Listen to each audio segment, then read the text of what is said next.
The Big Blue Marble, a view of Earth from space. A tight little ship, so alive, yet so alone, spinning through the endless void.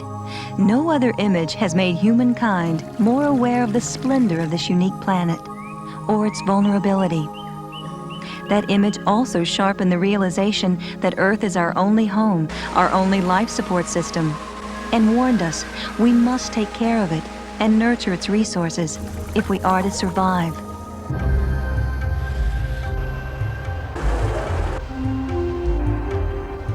Yet even as mankind recognizes these threats to Earth, he pursues activities that are harmful to all living things. Wildlife is a major victim, its numbers declining as its habitat is degraded or destroyed. Fortunately, these increasing threats to wildlife gave rise to numerous wildlife conservation groups. They also made clear the urgent need for wildlife conservation education and became the key factor in the development of Project Wild in the United States.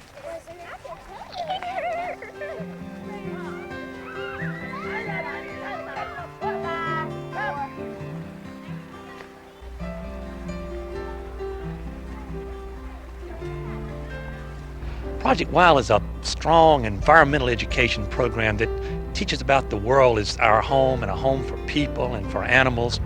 In fact, what Project Wild does is to use wildlife as a vehicle for teaching major environmental education concepts and ecological ideas.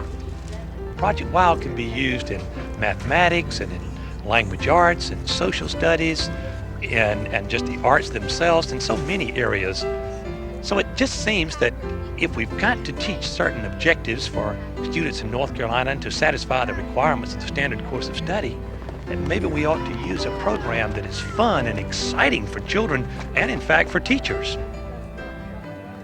As Project Wild was being developed, it became clear that if teachers were to readily accept the program, they should not see it as increasing their teaching load. The solution to this potential problem was simple: design the Project Wild materials so they could be easily integrated into established subject and skill areas, especially science, social studies, language arts, mathematics, and art. Such an approach would enable classroom teachers to teach required concepts and skills while teaching about people, wildlife, and the environment. It also became clear that in non-school settings, scout leaders, outdoor recreation personnel, park naturalists, and many others would find the program useful.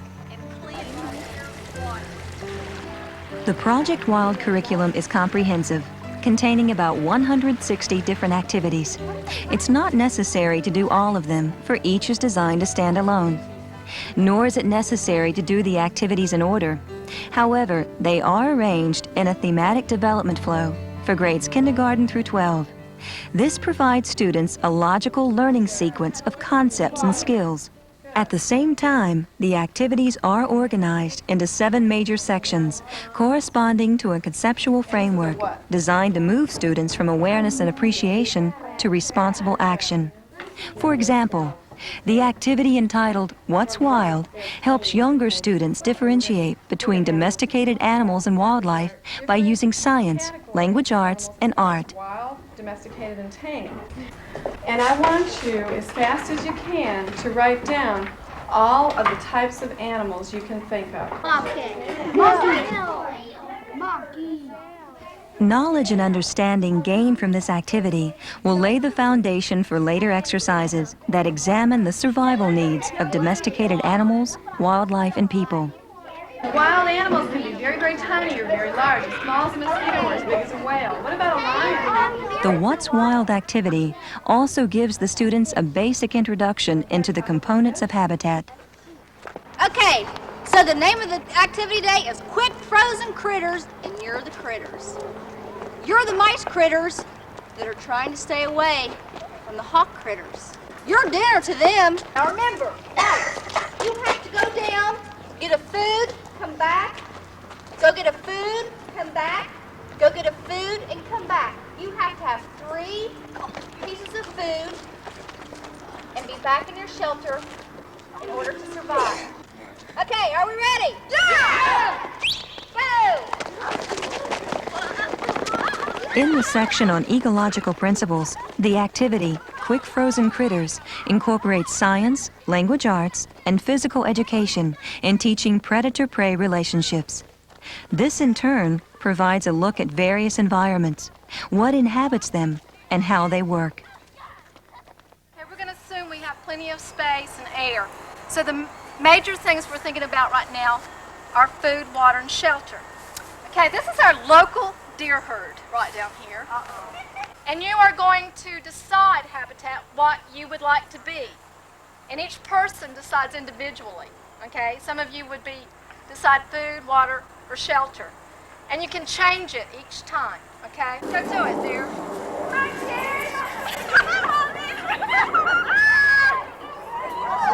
One of the most vigorous activities, as many workshop participants discovered, is Oh Deer. It explains the key elements of the relationships between deer and their habitat through an energetic instruction in math, physical education, science, and social studies. Okay, let me ask you a question. How could you integrate this activity into your classroom? Math. After they've played this game and can aesthetically learn what you're talking about, the ups and downs, then they'll understand this graph. When Project Wild was first developed, it focused mostly on terrestrial habitats. But in keeping with the philosophy of integrated environmental education, a curriculum was soon developed that dealt with aquatic habitats and wildlife. Called Aquatic Project Wild, its emphasis is on wildlife that lives in or is directly associated with water environments and the factors that affect them. A typical activity is Fashion a Fish, in which students design a fish by relating its particular adaptations to a specific environment. In this instance, the students are teachers attending a workshop, and if their reactions, not to mention their creations, are any measure, this activity will be a sure hit with the kids.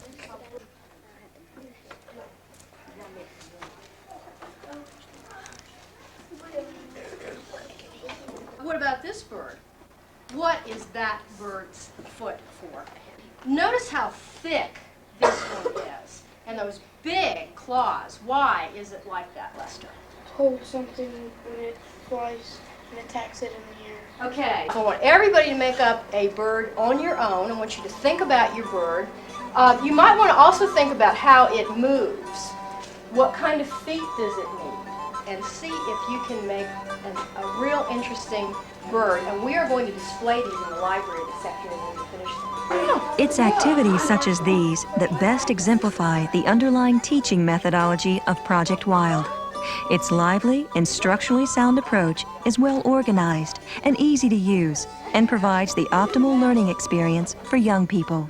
The ultimate goal of Project Wild is to prepare youngsters to make responsible decisions affecting people, wildlife, and their shared home, Earth. And as in all good teaching programs, it strives to teach youngsters not what to think, but how to think. It's called a bouncy bird, and it hops around in the water, and it's so light it doesn't sink.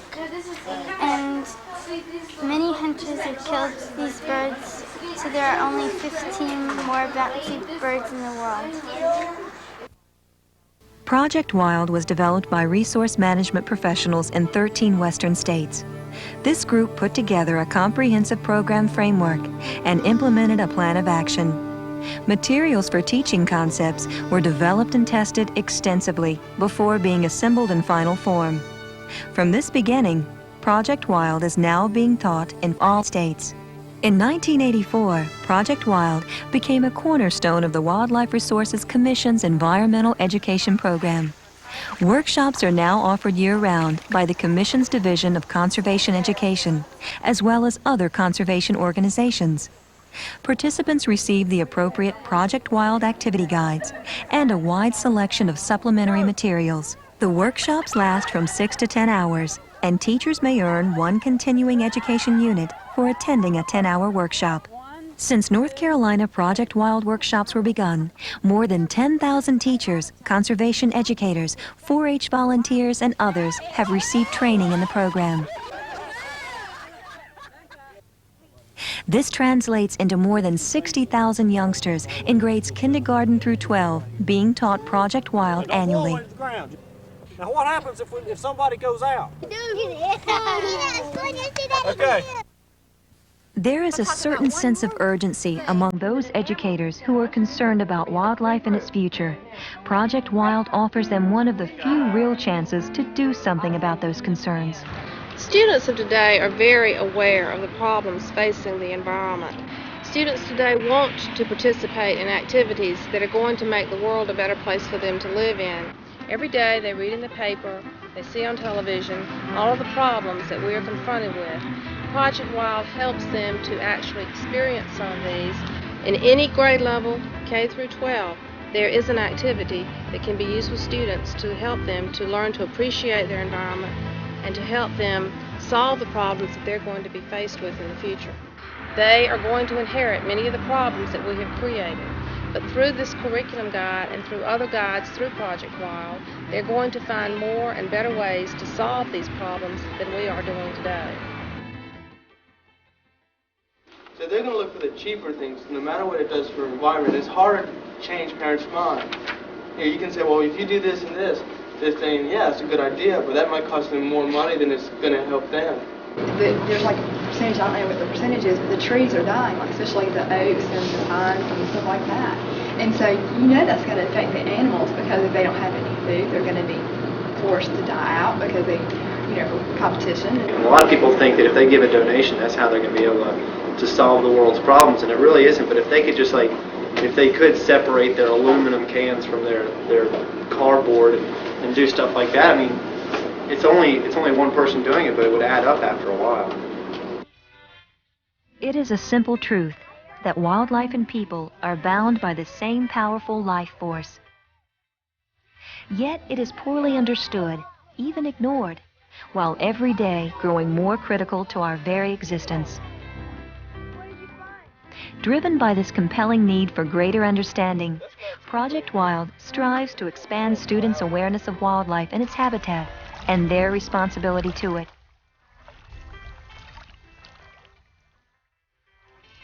But first they must be taught, and in order to do that, you as teachers must broaden your own awareness.